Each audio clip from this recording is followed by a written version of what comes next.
The Quiet Ones, Part 2. Her heart raced as she fumbled to turn the flashlight back on. When it flickered to life, she pointed it toward the corner.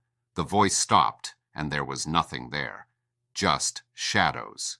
Shaken, Claire hurried upstairs, slamming the door behind her. But that night the knocking didn't stop. It grew louder, more insistent. And now it wasn't just coming from the basement. It was coming from every wall of the house. Desperate, Claire called a contractor the next day. She explained that something was wrong with the house. The contractor, a grizzled old man with a knowing look, nodded. Sometimes houses settle, he said. Old wood, old walls. They remember things. Claire didn't like the way he said that. He agreed to check the foundation. As he worked, Claire tried to distract herself, scrolling through old photos of her father on her phone. Hours passed, and the contractor didn't return. She went outside to check on him, but he was gone. His truck, his tools, everything. There was only one thing left behind. A note, scrawled on a piece of torn paper, stuck to the front door.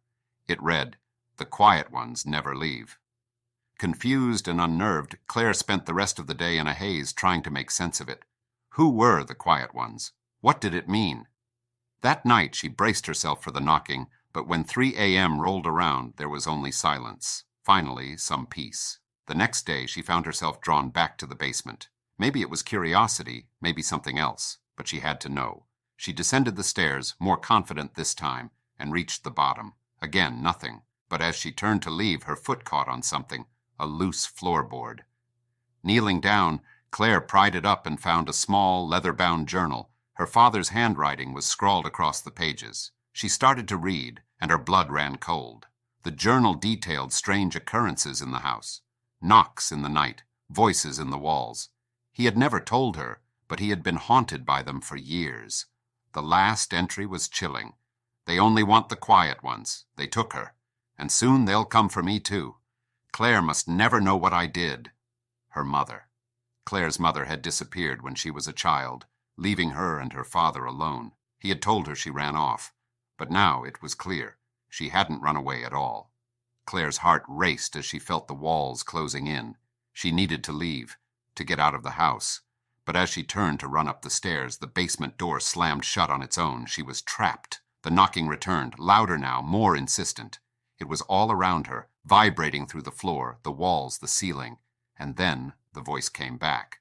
Only this time it wasn't just her father's, it was her mother's too. They whispered her name together, over and over, calling her to the corner of the basement where the shadows seemed darker, thicker. She stepped forward, almost against her will, the journal clutched in her trembling hands. And then she saw it. There, in the corner, was a small door. One she had never noticed before. Slowly, she reached for the handle, her breath shallow. As it creaked open, a gust of cold air swept out, and for a moment she swore she could hear distant screams. She stepped inside. The passageway led deeper into the house, to places she had never known existed. Rooms filled with old, forgotten things. And at the end of the hall she found her father's old chair, sitting in front of a fireplace that hadn't been used in years. In the chair sat a figure, a woman, her face pale, her eyes hollow.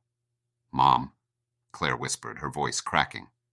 The woman turned slowly, her mouth curling into a sad, twisted smile. "It's time to be quiet now, Claire. They're coming."